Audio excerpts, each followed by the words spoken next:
말씀 보겠습니다. 오늘 우리에게 주시는 하나님의 말씀은 사무엘상 30장 21절에서 31절까지의 말씀입니다. 사무엘상 30장 21절에서 31절까지의 말씀 한 절씩 저와 교독하도록 하겠습니다. 성경 다 가지고 계시죠?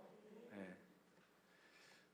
제가 먼저 읽겠습니다. 다윗이 전에 피곤하여 능히 자기를 따르지 못함으로 부솔 시내에 머물게 한 200명에게 오매 그들이 다윗과 그의 함께한 백성을 영접하러 나오는지라 다윗이 그 백성에게 이르러 문안하매 그가 함께 갔던 자들과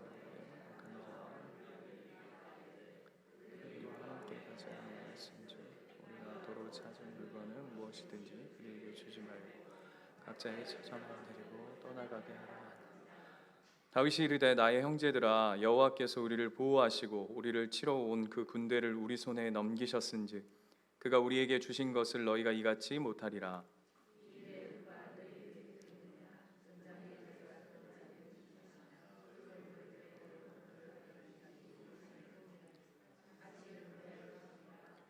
그날부터 다윗이 이것으로 이스라엘의 율례와 규례를 삼았더니 오늘까지 이르니라.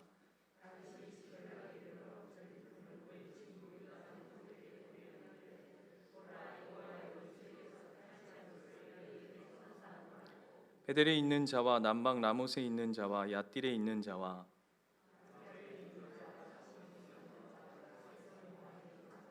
아갈에 있는 자와 여라무엘의 사람의 성읍들에 있는 자와 겐 사람들의 성읍들에 있는 자와 같이 읽겠습니다.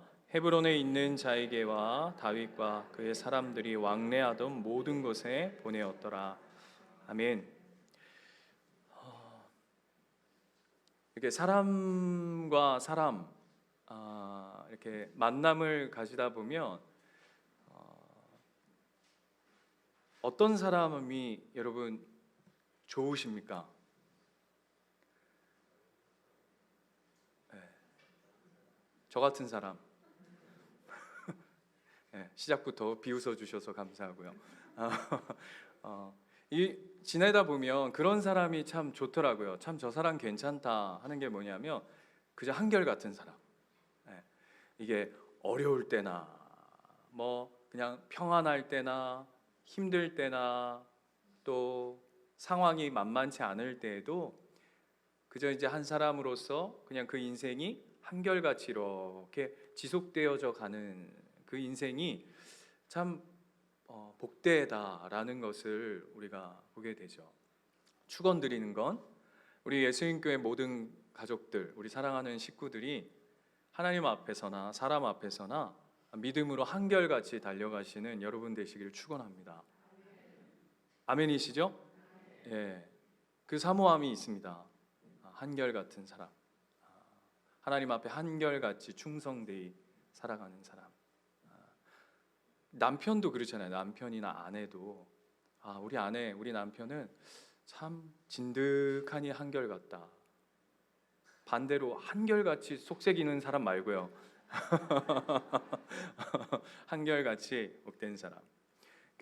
옷 하나 사러 가도 옷 사러 가보셨죠? 매장에 처음 딱 들어서면 직원들이 처음에는 막 살 것 같으니까 막 와가지고 막 친절하게 이것도 입어보세요, 저것도 입어보세요, 막 이게 좋습니다, 막 이렇게 하시다가 이제 약간 자기가 봤을 때 얘 옷 안 사겠구나 싶으면 어떻게 되죠? 모두가 갑자기 택택거리기 시작하면서 끝까지 한결같지 않은 모습들을 봅니다. 그럼 우리 굉장히 기분 상하잖아요, 그렇죠? 사람을 간혹 물러보나 뭐 이런 생각들이 드는데 여러분 하나님 앞에서는 어떨까요? 하나님 앞에서의 우리의 삶. 오늘 이 말씀을 통해서 하나님 앞에서 한결같이 신앙한다는 것이 얼마나 중요한가라고 하는 말씀을 저와 여러분 함께 좀 나눠 보려고 합니다.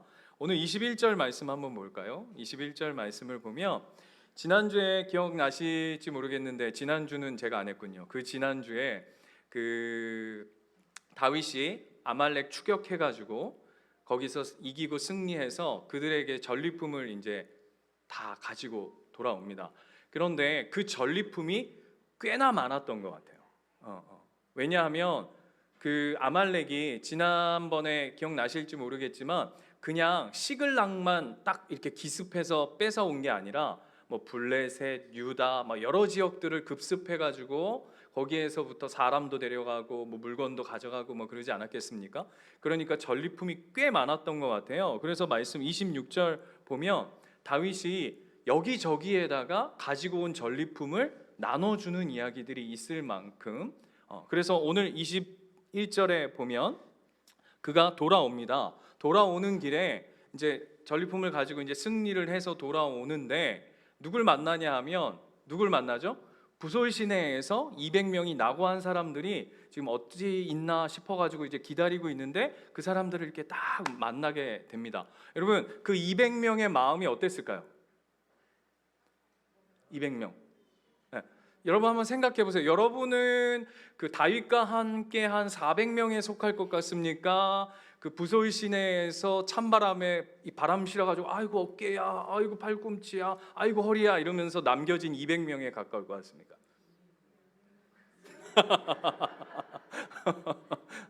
믿음대로.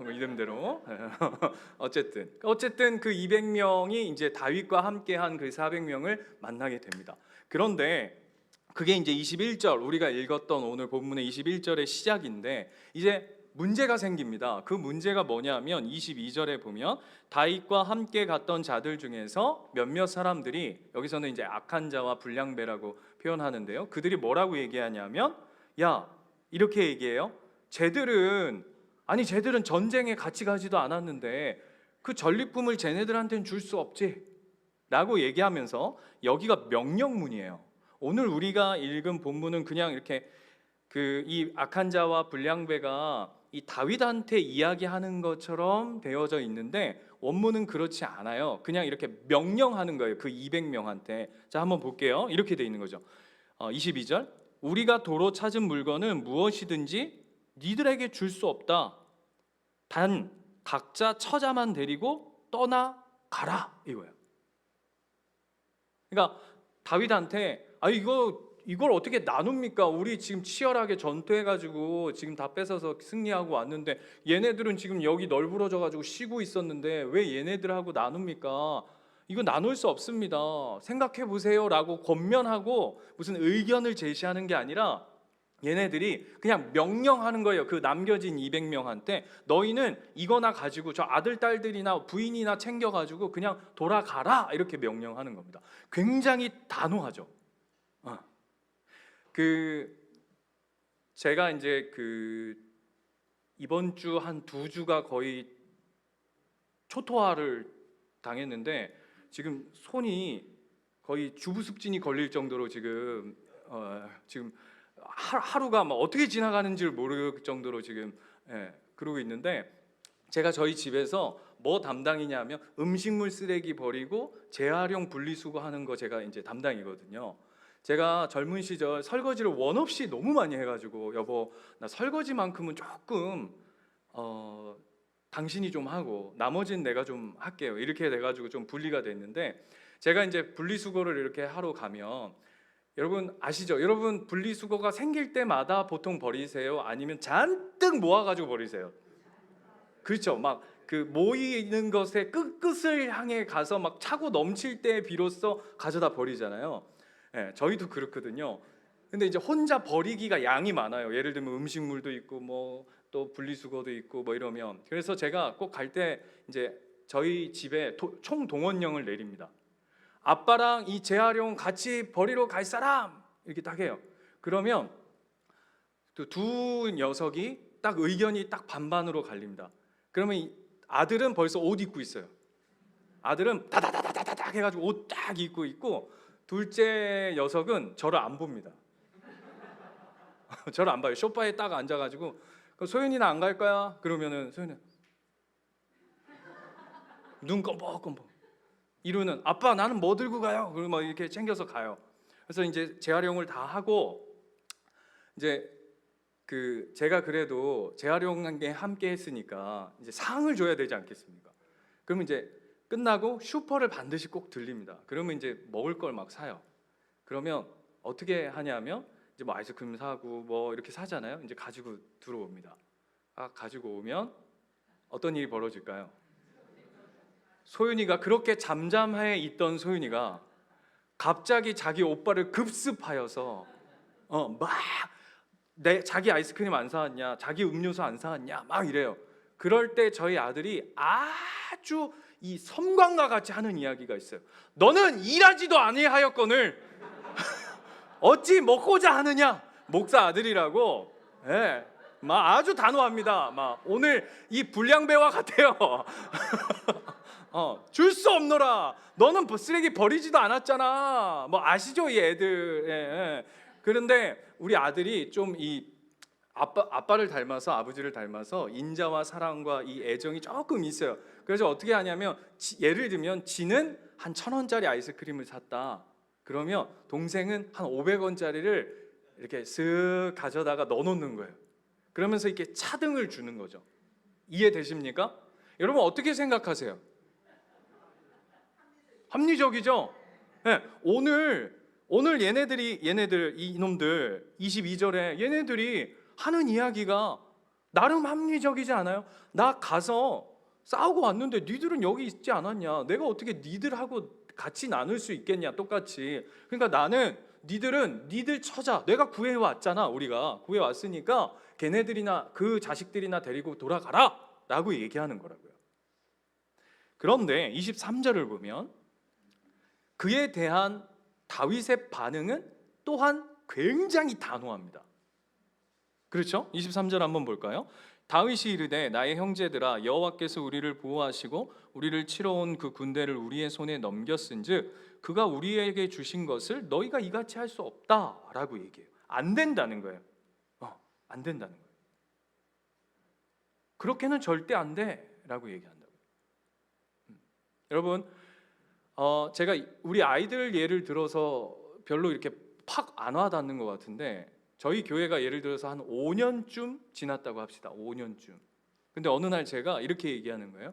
이제 우리 교회가 세워진 지 5년이 됐습니다. 그래서 이제 큰 부흥을 맞았네요. 이제 예배당에 앉을 자리가 잘 없습니다. 그러하오니 우리 교회의 1년차, 2년차, 3년차들은 다른 교회로 가주십시오. 지금 여러분이에요. 여러분이시잖아요. 1년차, 2년차, 3년차 멀리 볼 거 없잖아요. 그럼 여러분 어떻게 하시겠어요? 아싸! 아싸 이겁니까? 아싸? 어떻게 하시겠어요? 뭐라고 답하시겠어요? 왜? 야, 내가 1년차, 2년차, 3년차 교회 처음에 세워질 때 얼마나 고생하고 설거지하고 빨래하고 청소하고 않아 벽돌 올리고 내가 하나님 앞에 드린 시간들과 물질과 중심이 얼만데 내가 못 나간다. 핏대 막 세우면서 니 나가라 그러지 않으시겠습니까? 목사 니 나가라. 니 개척해라, 니 개척해라. 막 다시 해라. 막 이러지 않겠습니까? 이게 내 입장이 되면 여러분 남의 입장이니까 다윗이고 오늘 여기에 나와 있는 사람들의 이야기니까 여러분 별로 이렇게 피부에 안 와닿는데 이게 실제 우리의 삶의 이야기라면 이게 다른 논리로 펴질 거라고요. 내가 감수하고 내가 헌신했고 내가 붙들었고 내가 남들이 하지 않은 불편한 시간들을 다 그걸 쫓아왔는데 난 그걸 내려놓으라 하니 그걸 똑같이 나누겠다 하니 근데 오늘 다윗은 굉장히 단호하다고요. 왜 이러한 반응의 차이가 날까요? 누구는 줄 수 없다 얘기하고 다윗은 이건 당연히 똑같이 나눠야 된다라고 얘기해요. 그 차이가 어디서부터 말미암을까요? 예? 예? 그게 이제 본문에 정확히 나와 있습니다. 22절로 다시 돌아가 보면 이 악한 자와 불량배들이 이렇게 얘기하는 기준은 무엇이냐면 이렇게 돼 있어요. 그들이 우리와 함께 가지 아니하였은즉이에요. 이 불량배와 악한 자들의 기준이 무엇이냐면 이 사람들이 가지는 기준은 뭐냐면 이 전쟁의 전리품은 내가 함께 했느냐 그곳에 함께 했느냐 안 했느냐가 이들이 가진 기준이라면 23절에 다윗의 기준은 무엇이냐 하면 이렇게 얘기해요. 나의 형제들아, 여호와께서 우리를 보호하셨고 우리를 치러 온 그 군대를 우리의 손에 하나님 여호와께서 넘기셨고 그렇게 하셨는데 니들이 어찌하여 하나님이 허락하신 것을 니들이 기준하느냐라고 이야기하는 것이죠. 무슨 차이죠? 기준의 차이예요.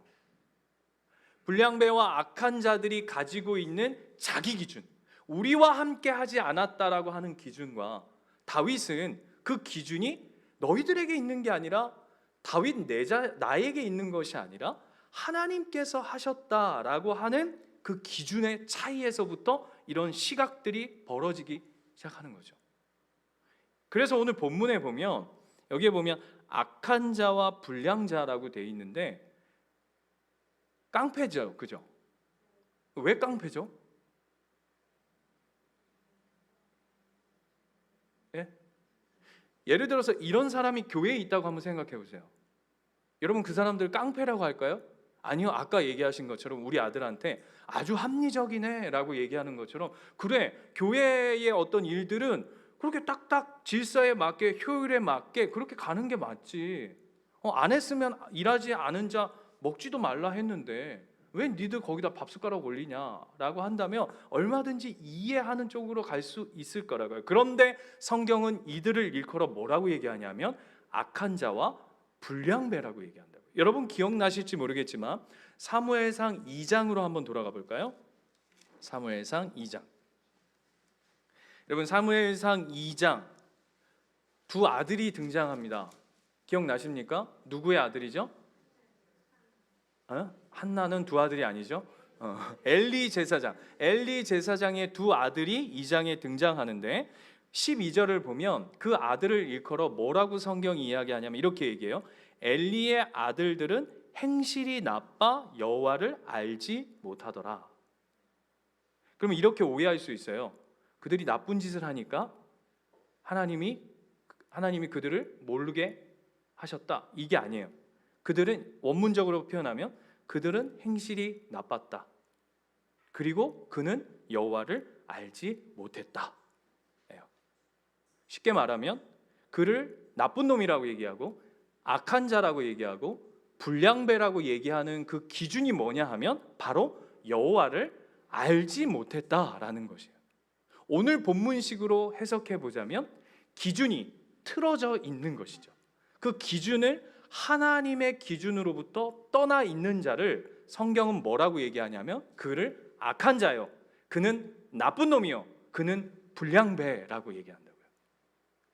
옆에 분 한번 보실까요? 나쁜 놈이에요, 착한 놈이에요? 인상 한번 보세요. 착한 놈이에요, 나쁜 놈이에요? 죄송합니다. 이 성도들을 이렇게 놈이라고 칭하면 착한 분이에요, 나쁜 분이에요? 얼굴 한번 보세요. 저는 참고로 관상을 믿지 않습니다. 믿는 사람이 어떻게 관상을 믿겠습니까? 그러나 저는 인상은 봅니다. 무슨 말이야? 여러분 살아온 세월 속에 은혜를 입은 자는 인상이 남게 돼 있어요. 은혜의 인상. 관상은 안 본다 그랬어요. 뭐 손금에 뭐 이게 길면 뭐 오래 살고 이런 거 어디 있어? 이게 아무리 길어도 하나님이 오니라 한번 데려가시면 끝이에요. 이게 아무리 짧아도 니는 좀 세상에서 좀 있으라, 좀 한참 있으라, 여기서 오랜 시간 동안 좀 훈련받고 오라, 그러면 있어야 되는 거예요. 그런 거 없죠. 그러나 인상은 있죠. 맞습니까? 자 보세요. 다시 한번. 착한 놈, 나쁜 놈? 착한 분이죠. 왜죠? 그렇죠. 뭐 인상이 좋고 이런 거 상관없이 우리가 하나님 안에 있으면 이렇게 생겨도 다 하나님 안에서 우리를 선한 하나님의 자녀다라고 성경이 일컫고, 그로부터 벗어나 있으면 아무리 그가 뛰어나고 뭐 잘생겼고 훌륭하고 뭐 착하고 뭐 법 없이 산다고 수많은 사람들이 칭송할지라도 성경은 뭐라고 얘기하냐면 그를 악한 자라고 얘기한다고요. 왜? 하나님 모르니까. 대표적으로 그 악한 자, 하나님의 기준으로부터 떠난 자의 모습의 대표적인 사람이 누구냐 하면, 이걸 다윗의 오늘 이 하나님을 기준으로 하는 모습과 아주 대조적으로 보여내는 한 인물이 있어요. 누굴까요? 사울이죠. 이거 뭐 물어볼 것도 없어요. 자, 15장으로 가보세요. 15장. 하나님의 기준으로부터 떠난 자의 모습이 어떠한가를 우리가 이미 한번 살폈어요. 15장으로 한번 가보시면 15장 2절 한번 가보세요. 이야기가 똑같아요. 똑같이 전쟁, 누구와의 전쟁이냐 하면 여기서는 아말렉이죠. 그죠? 아까 우리는요? 아까 다윗은요? 여보세요? 누구죠? 아말렉이에요. 이게 참 재밌죠? 근데 2절에 똑같이 전리품을 사울도 얻고 다윗도 얻는 겁니다. 그런데 사울에게 하나님이 뭐라고 말씀하셨냐면 이렇게 얘기해요. 만군의 여호와께서 2절 15장 2절 말씀하시기를 아말렉이 이스라엘에 행한 일 곧 애굽에서 나올 때의 길에서 대적한 일로 내가 그들을 벌한다 라고 얘기합니다. 누가 하신다고요? 하나님이요. 어떤 일 때문에? 과거에 이스라엘 백성들이 출애굽할 때에 아말렉이 거기 와서 깡패짓 했죠. 그랬을 때 하나님이 반드시 저 아말렉을 내가 전멸하리라 라고, 진멸하리라 라고 약속하셨는데, 그 일을 기억하셔서 그 일을 사울에게 다시금 맡기시죠. 그러면서 3절 같이 한번 읽어볼까요? 시작. 지금 가서 아말렉을 쳐서 그들의 모든 소유를 남기지 말고 어떻게 하라고요? 진멸하래요. 남녀와 소아와 젖먹는 아이와 우양과 낙타와 나귀를 죽이라 하셨나이다 하니 라고 되어 있어요. 이게 하나님이 사울에게 하신 명령이죠. 그랬는데 21절 사울이 어떻게 하죠? 여러분 잘 아시죠? 자, 21절 같이 한번 읽어볼까요? 시작. 다만 백성이 그 마땅히 멸할 것 중에서 가장 좋은 것으로 길갈에서 당신의 하나님 여호와께 제사하려고 양과 소를 끌어왔나이다 하는지라. 이게 무슨 얘기죠? 지금 사울이 하나님을 기준으로 하는 삶에서부터 틀어져 있다라는 것을 보여주는 이야기예요. 지금 뭘 보고 있는 거예요? 사울은 전리품에 꽂혀 있는 거예요. 아까 불량자와 악한 자의 기준이 무엇이었냐면 우리와 함께하지 않았어 라고 이야기하지만 그들의 기준은 우리와 함께한 것 안에 또 뭐가 담겨져 있냐면 전리품이죠. 결국 오늘 사울도 동일하죠. 하나님의 기준이 떠나자, 하나님의 기준으로부터 틀어지자 다른 것이 기준으로 된 삶의 증거들과 모습들이 나타나기 시작한다. 여러분, 제가 요즘 아니죠. 벌써 우리 교회 2년이 넘도록 제가 이 사역한 지 오래됐는데 아침마다 제가 기도문 올려드립니다. 잘 보고 계시죠? 이게 뭐 세계 방방곡곡으로 막 가고 있다고, 제가 어떤 날 막 몸이 안 좋아가지고 이렇게 놓치는 날이 있는데 그럼 막 연락이 와요. 목사님은 돌아가셔도 되는데 기도문만은 올려야 됩니다.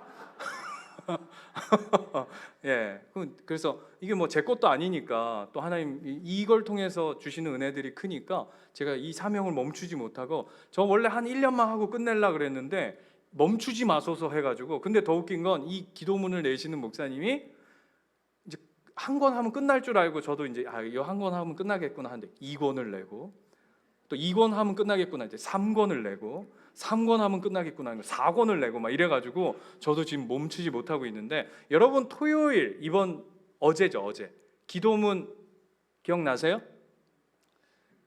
예, 뭐 그렇죠. 뭐 여러분 각자 생일도 기억 못하는데 뭐 기억하시겠어요? 그 중에 그 기도문, 토요일 기도문 중에 이런 대목이 있었어요. 여러분 한번 잘 들어보세요. 아버지의 뜻을 온전히 따라본 적 없는 인간들을 구원하시려 예수 그리스도를 보내어 우리를 다시 살리신 아버지를 찬양합니다.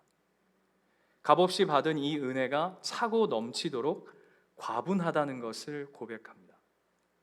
주님의 고난은 내가 받아야 하는 것임에도 나는 너무 편안합니다. 그저 믿으면 된다고 하시는데도 그것조차 믿는 것에 얼마나 유세를 부리는지 모르겠습니다. 그저 나를 따르면 인도하시겠다고 말씀하시는 아버지의 손을 거절하며 얼마나 잘난 척하고 살아가는지 모르겠습니다.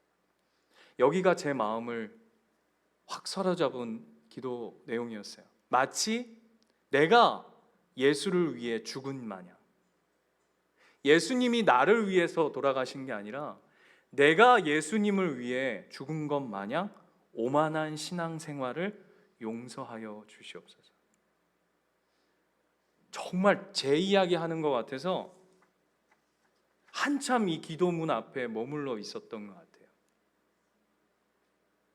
우리의 기준이, 신앙생활 할 때 기준이 너무 중요해요, 여러분. 이 기준이 틀어지니까 우리의 삶의 기준이 되시는 분조차 앞에서도 우리가 어떻게 살아가냐 하면 교만하고 오만하고, 내 기준이 하나님의 기준보다 더 우선되어져서 그렇게 살아가는 모습들이 우리 안에 너무나도 많은 것을 보게 되어져요. 그래서 여러분, 우리가 신앙생활을 하다 보면 이 기준이 틀어져 있는 모습들 속에서 나타나는 특징들이 있어요. 하나님의 기준으로부터 우리의 삶의 기준이 틀어지면 나타나는 모습들이 있어요. 그 첫 번째가 뭐냐면, 여러분 한번 잘 생각해 보세요. 뭐 멀리 볼 거 없어요. 각자 자신의 삶을 잘 한번 들여다 보십시오. 자기 기준이 강화가 되면, 하나님의 기준이 아니라 내 기준이 하나님의 기준을 대신해서 그것이 강화되어지면 어떤 식으로 우리가 착각하냐면, 그것이 하나님의 기준이라고 착각하면서 그것을 종교심으로 가질 때가 너무 많아요. 여러분 이런 이야기 참 많이 들어보셨죠? 우리 교회는 전혀 그렇지 않은데 이런 거 있어요. 어떤 교회들은 이 강대상 하나 위치 옮기는 걸로 교회가 쪼개져요. 이런 교회 진짜 있습니다. 책도 있죠. 어떻게 강대상을 옮겨야 할까? 책 제목이에요. 기독교 서적 책 제목이에요. 어떻게 강대상을 옮겨야 하나? 그래서 그 책을 쓰신 목사님이 부임하셔서 강대상을 어떻게 하신지 아세요? 이걸 바꾸고 싶은 거예요. 그래서 위치를 바꾸고 싶은 거예요. 그래서 한 주에 3cm씩 옮겼대요. 그게 뭡니까? 그리고 지난 주중에 우리 신 목사님하고 뭐 이렇게 이야기를 이렇게 나누는데 이런 얘기를 들었어요. 목사님 아는 목사님 교회 목사님이신데, 그 목사님이 교회에서 너무 교인들이 힘들게 한다는 거예요. 그래서 뭘 그렇게 힘들게 하세요? 그랬더니 뭐 사사건건 그러는데, 하루는 목사님이 이제 교회에 부임하셔서 찬양을 하는데 그 교회 찬양이 너무 이렇게 처지더래요. 느낌 아시죠? 나 같은 우와와와 죄인 우와와 막 이런 거예요. 그러니까 목사님이 이제 젊은 목사님이 이제 부임하셨으니까 이제 교회에 이제 막 다이나믹하게 이제 막 이렇게 사역을 이루어 가시려고 별거 한 게 아니라 찬양을 템포를 쿵짝쿵짝쿵짝쿵짝 나 같은 이렇게 한 거예요. 그랬더니 난리가 났답니다. 어떻게 찬양을 저렇게 빠른 곡조에 드럼을 세려가면서 이럴 수가 있느냐? 어떻게 생각하세요, 여러분? 그럼 뭐 중요해요, 그게? 하나님이 어떨 때는 빠른 찬양 원하실 때도 있고, 또 아까처럼 뭐 어떨 땐 트로트로 원하실 때도 있고, 어떨 때는 클래식을 원하실 때도 있고, 그게 뭐가 중요하냐고. 그런데 자기 기준, 진짜 하나님이 원하시는 하나님의 기준이 아니라 자기 기준이 강화되면 어떻게 드러나냐 하면 사람이요 완악해지고 강팍해져요. 따뜻함이 없다고요. 보세요, 은혜가 사라져요. 그 찬양 좀 늘었다 빨랐다 그게 뭐 그렇게 대수고, 강대상 이거 좀 옮기는 게 뭐 대수입니까? 자막 좀 틀리면 어때요? 나 주님의 기쁨 되기 원하는데 그게 오타 나서 나 누님의 기쁨 되기 원하는입니다. 그럼 뭐 어때요? 그거 뭐 어때? 안 그래요? 지난주 김남국 목사님 얘기 못 들으셨어요? 누님 쫓아왔다가 주님 만나잖아요.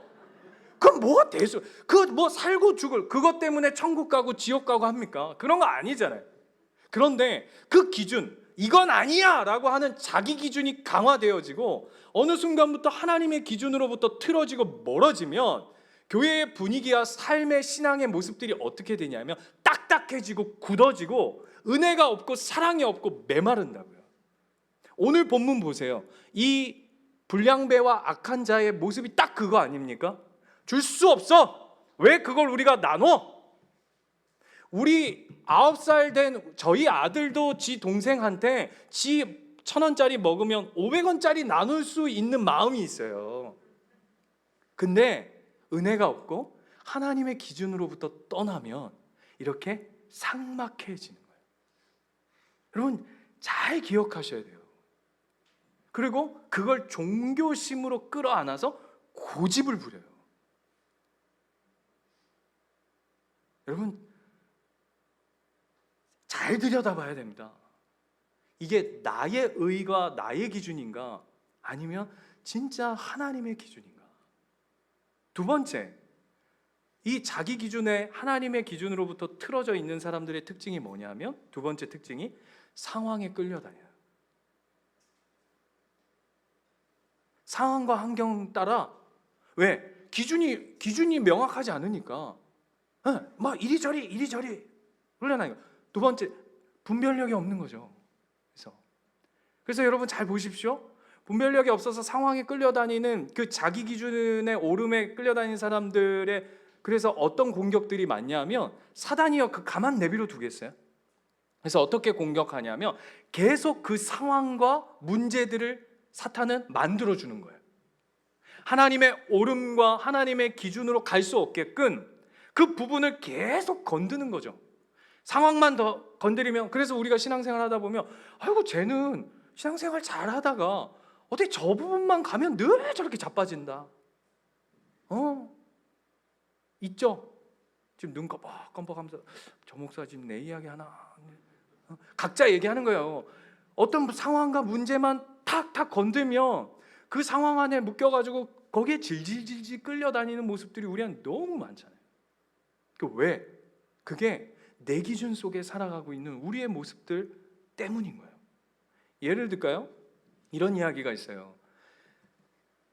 한 60년이 넘도록 같이 이렇게 살아온 할머니 할아버지 85세 된 할머니 할아버지께서 이렇게 가시다가 교통사고로 두 분이 동시에 돌아가신 거예요. 천국에 가셨대요. 가셨더니 베드로가 아이고 두 분이 이 땅에서 신앙생활 하시면서 오셔서 수고 너무 많으셨습니다. 그러면서 오늘 두 분을 위해서 하늘에서 이 진수성찬을 마련했다고. 두 분 그동안 참 두 분이 아름답게 신앙생활해서 하늘에서 하나님 예수님께서 두 분을 위해서 이렇게 맛있는 음식을 차렸다고. 봤더니 막 할아버지가 막 보니까 막 진짜 상다리가 부러져라 차려져 있는 거예요. 그래서 막 이제 막 먹다가 맛있는 걸 너무 막 아시죠 여러분? 저쪽 식당 같은 데 가면 저 예전에 한번 가봤는데 이게 상이 그대로 들어오더라고요. 그런데 안 가보셨어요? 가봅시다 우리 나중에.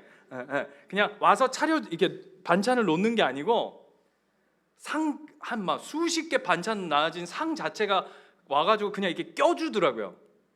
근데 그때만 봐도 막 반찬이 막 뭘 먹어야 될지 모를 정도인데 그 앞에 쫙 차려진 거예요. 그래서 할아버지가 너무 맛있게 막 먹다 보니까 문득 무슨 생각이 났냐면 아이고 내가 당뇨가 있는데 아이고 이거 그렇게 다 먹어서 될 게 아닌데 라고 얘기했더니 베드로가 이렇게 얘기했대요. 천국에서는 집사님이 마음껏 아버님이 마음껏 드셔도 건강에 아무 해가 없습니다. 그랬더니 이 할아버지가 갑자기 할머니한테 버럭 손질을 내면서 이 할망구야 이러더래요. 그래서 이제 할머니가 깜짝 놀라가지고 왜 그러세요? 그랬더니 네가 저 땅에 있을 때 10년 동안 내한테 건강하라고 그 미숫가루 같은 거 내 풀떼기만 안 줬어도 내가 10년만 여기 빨리 왔어도 이 맛있는 걸 내가 매일같이 건강 생각 안 하고 당뇨 생각 안 하고 마음껏 먹고 살 수 있었는데 니 왜 10년 전에 내한테 미숫가루 처먹이고 내 풀떼기만 먹여가지고 이 좋은 걸 내가 10년 동안 못하게 했냐고 막 핏대를 세우더래요. 그 할머니가 너무 어처구니가 없어가지고 10년 전에는 그거 안 챙겨준다고 그렇게 승질을 내더니 천국 오니까 요렇게럼 모두가 바뀌냐고. 뭐예요? 기준이에요. 기준이라고요. 내 삶의 기준이, 내 삶의 목적이 어디에 사로잡혀 있느냐에 따라서 삶의 형태가 완전히 달라지는 거예요. 오늘 그 이야기를 성경이 다윗의 삶을 통해서 우리에게 보여내고 있는 거죠. 그래서 정말 중요한 게 뭐냐 하면 영적인 질서를 바로잡는 게 너무 중요해요. 영적 질서를, 내 삶의 그 기준을 딱 잡는 게 너무 중요해요. 아멘이시죠? 안 그러면 흔들린다고요. 여러분 보세요.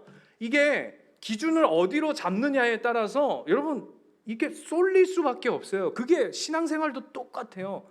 기준이 명확해야 쏠리지 않는 거죠. 어디로 또 쏠려야 하는지가 딱 그 기준점이 너무 중요한 거예요. 그래서 영적 질서가 중요한 거예요. 질문이요. 그 영적 질서를 어떻게 세웁니까?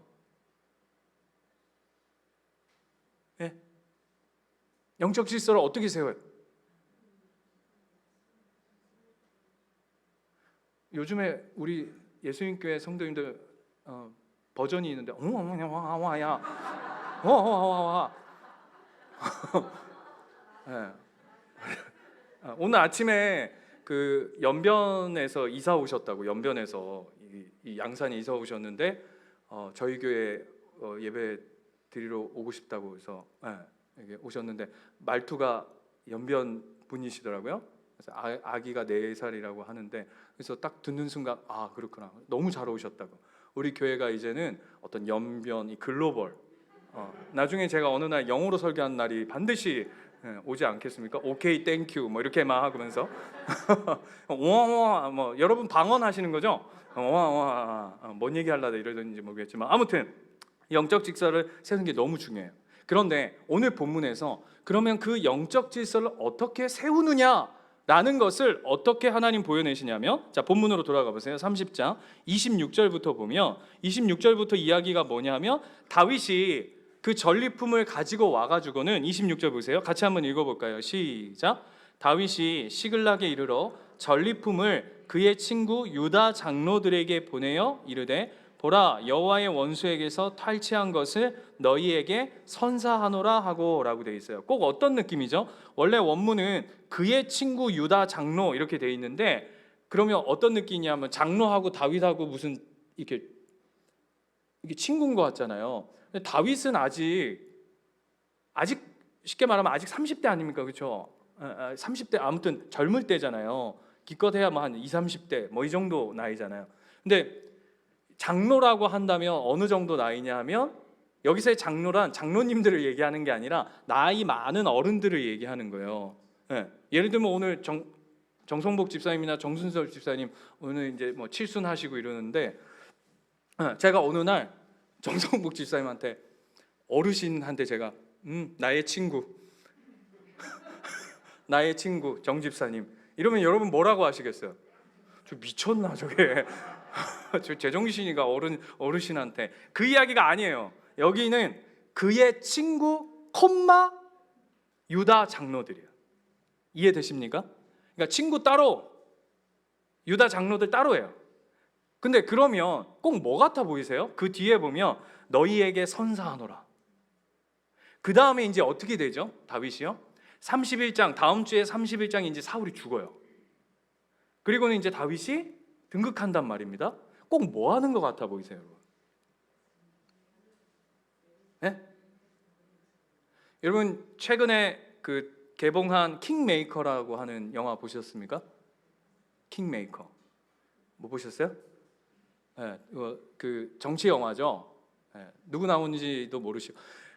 참 나는 뭐 그렇다고 성경을 보는 것도 아니고 뭘 보고 사세요? 축복합니다. 킹메이커라고 하는 1960년대 70년대 그 선거판 관련된 뭐 박정희 대통령 그 시절이에요. 이 이야기인데, 거기서 재밌는 장면, 내용은 여러분 그냥 각자 보시고, 선거 운동을 하는데 그 당시만 해도 이렇게 선물, 이렇게 주는 게 허용이 돼 있었나 봐요. 뭘 주는지 봤더니 하얀 와이셔츠, 그다음에 고무신, 그다음에 설탕, 이런 걸 막 주면서 막 뽑아주시라고 막 이러는 거예요. 그걸 보면서 그 시대 때는 이랬구나. 그러면서 막 뒤로 와가지고 잘 부탁드립니다. 그러면서 띵동 와이셔츠 쫙 주고, 흰색, 그때만 해도 흰색 와이셔츠가 굉장히 귀했다대요. 딱 주고. 그랬더니 그 다음에 어떻게 하냐면 다른 당에서 사기쳐가지고 그걸 다 다시 뺏어와. 다시 회수해야 되겠습니다. 막 이러면서 막 뺏어와요. 지금 다윗이 그거 하는 것 같아 보이지 않아요? 뭐 같아요? 선거운동 하는 것 같잖아요. 지금 지가 이제 앞으로 이제 보니까 사울은 이제 날아갈 것 같고, 이제 지가 이제 앞으로 하나님 기름도 부었겠다, 이제 전리품도 든든하겠다, 이제 곧 이제 자기의 나라가 올 것 같으니까 보세요, 선물로 막 뿌린다고요.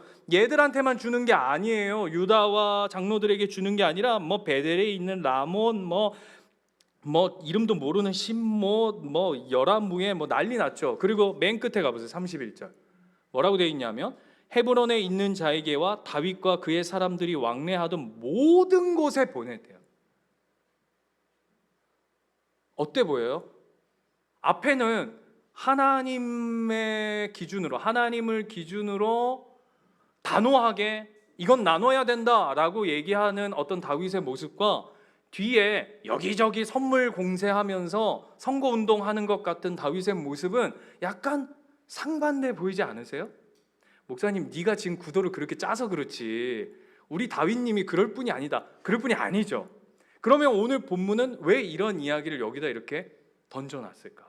왜 다윗은 전쟁에 참여한 자뿐만 아니라 참여하지 않은 자에게도 하나님의 전리품을 나눠야 하고, 뿐만 아니라 그 전리품을 자기만 가지는 것이 아니라 이 이웃들과 친구들과 많은 사람들에게 이렇게 나누고자 이 열심을 성경이 굳이 이 이야기를 이렇게 자세하게 설명하고 있을까? 하나님의 영적 질서를 어떻게 세워가는 거라고 오늘 성경은 이야기할까? 그게 바로 민수기 31장에 있어요. 다윗은 뭘 붙든 걸까? 왜 이런 전리품을 나눈 걸까? 라고 할 때 민수기 31장 25절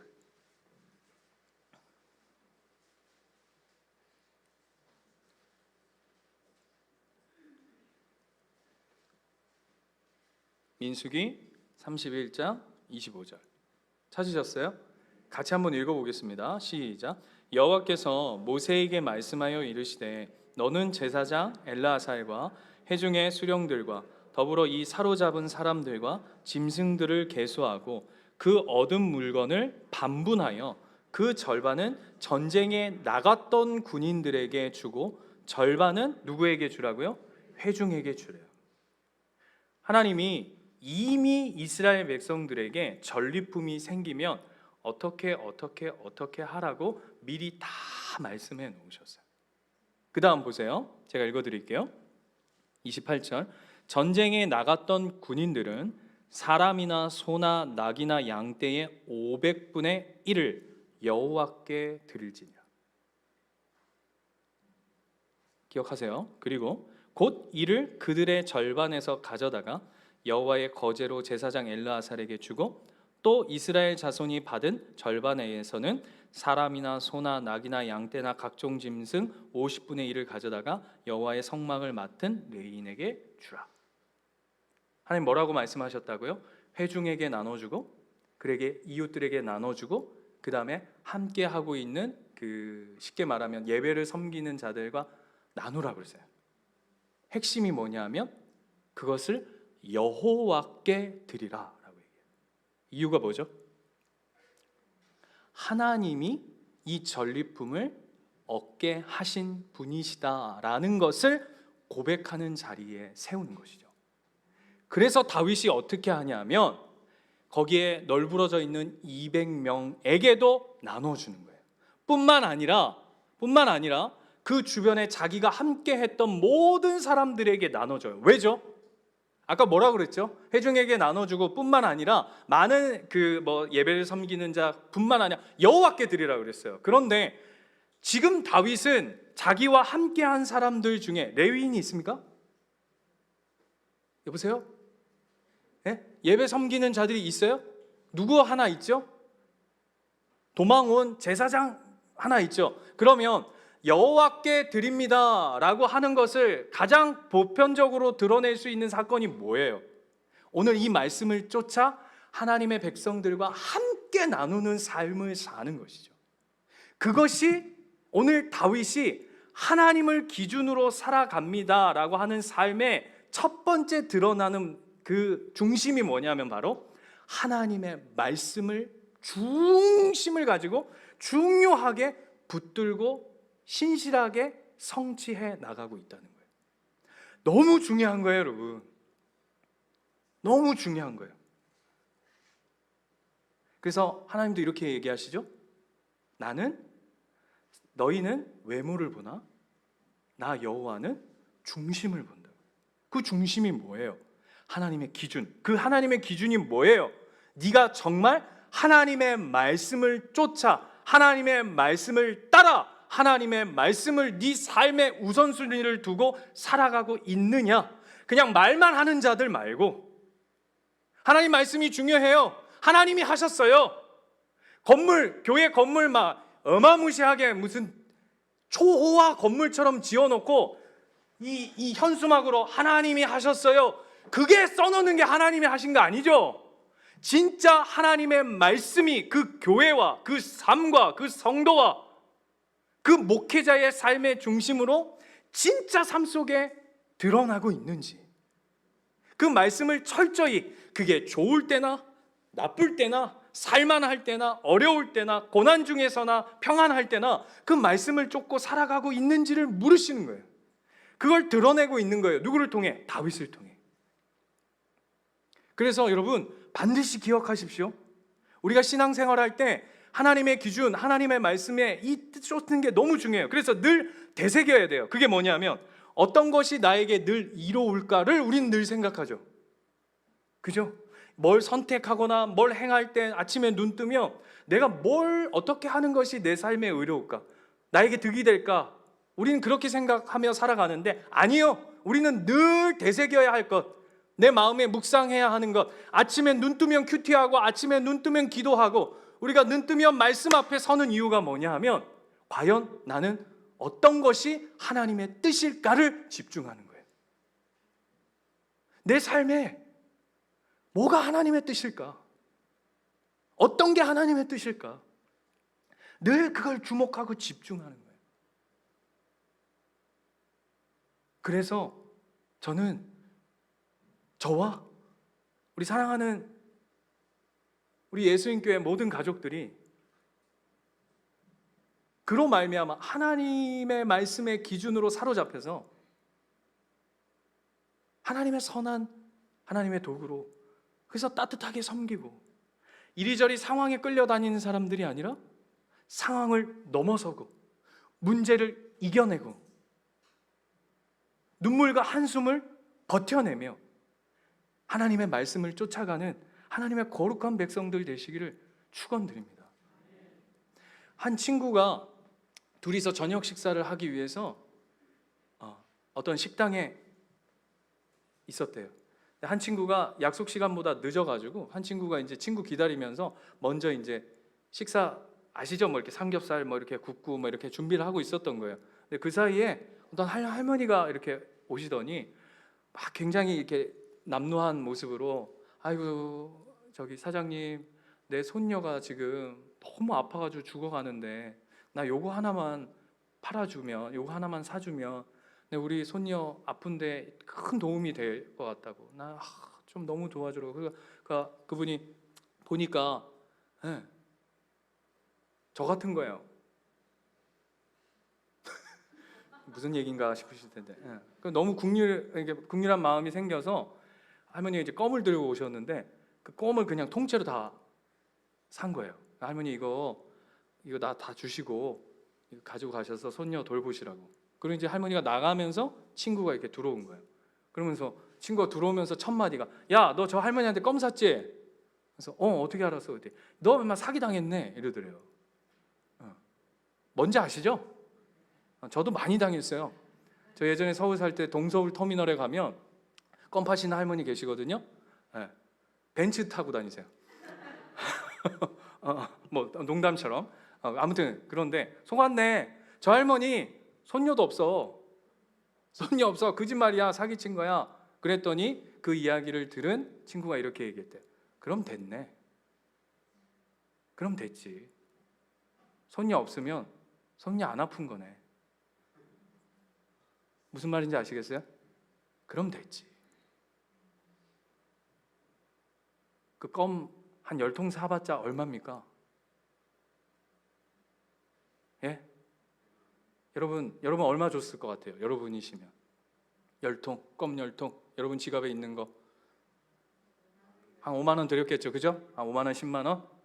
그걸로 좀 따뜻해지면 안 돼요? 진짜 하나님의 기준으로 사로잡힌 인생이라면 좀 속아주면 안 돼요? 손녀 괜찮으면 되는 거잖아요. 네? 안 아프면 되는 거잖아요. 하나님의 기준으로 산다는 게 여러분 대단한 거 아니에요. 막 뭐 엄청난 여러분 삶의 역사를 이루어내라고 하는 거 아니에요. 조금 손해 보세요. 조금 더 손 내미세요. 조금 더 기다려 주세요. 조금 더 안아주세요. 여러분 신방 해보면요 저 사람의 문제가 탁탁탁탁탁탁 다 나와요. 그러면 어떻게 하죠? 그냥 빠바바바바박 나가요. 집사님 이게 문제고 이게 문제고 이게 문제고 이게 문제고 이거 고쳐야 되고 저거 해야 되고 나간다고요. 근데 이거 10마디 해서 그 사람이 변하든가요? 예? 문제 몰라서 우리가 안 고치나요? 아니에요. 하나님의 기준으로 살아가는 그 모습을 보여내는 거예요. 그거 하자고요. 그거 하자고요. 손 좀 잡아주세요. 에? 아유 목사님 내가 가서 손 잡아주려고 그랬는데 저 집사 그냥 성깔 장난 아니대. 왔는데 지가 눈 위아래로 흐른다.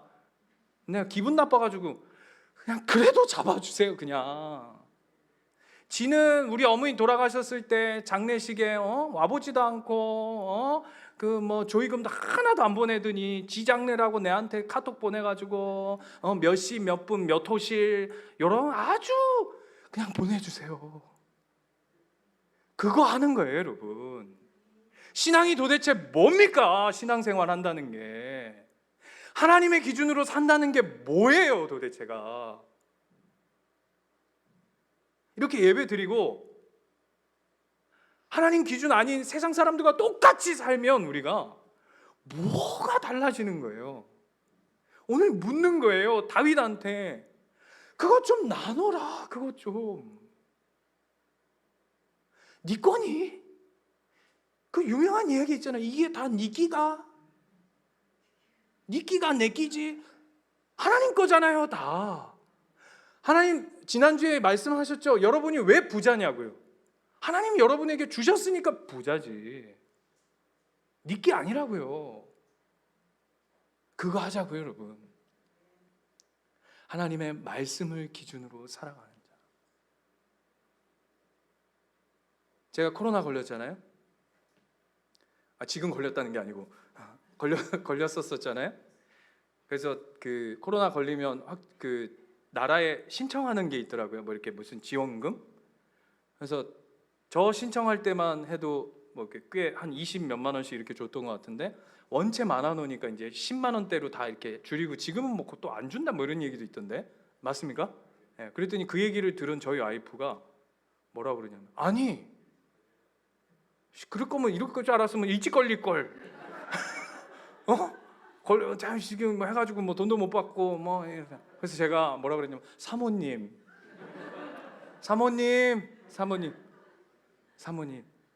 그 돈이 다 네 세금에서 나가는 거예요. 그게 중요한 게 아니야. 똑같더라고요. 똑같아요. 옹팡진 말 하지 마세요. 후벼 파는 말 하지 마세요. 저희 와이프가 사모임에도 불구하고 지금 2주 공백이잖아요. 2주. 그래서 제가 어제 농담으로 2주 예배 연속으로 안 드리면 불신자라던데, 제가 이랬어요. 그랬더니 씩씩거리면서 목사님 입을 아름답게 하세요. 그러시죠. 여러분, 입을 아름답게 하세요. 평안하게 하세요. 은혜를 쫓으세요. 하나님의 기준으로 여러분의 삶을 세워가고 영적 질서를 든든히 세워가시길 바라요. 그게 오늘 사무엘상 다윗의 이야기의 마지막 이야기예요. 그래서 어떻게 끝나는지 아세요? 자, 다시 한번 보세요. 25절. 본문 25절. 이게 얼마나 중요한지 25절 같이 한번 읽을까요? 시작. 그날부터 다윗이 이것으로 이스라엘의 율례와 규례를 삼았더니 오늘까지 이르렀대요. 하나님이 이거 기뻐하시는 거예요. 하나님의 말씀을 기준으로 삼고 살아가는 삶, 하나님의 뜻을 쫓는 삶, 무엇이 나에게 이득일까를 고민하는 삶이 아니라 무엇이 하나님의 뜻일까를 고민하는 그 삶, 이것이 이스라엘의 율례와 법도로 삼았답니다. 우리 교회 이것이 하나님의 기준이 우리 교회의 기준 되어지기를 축원합니다.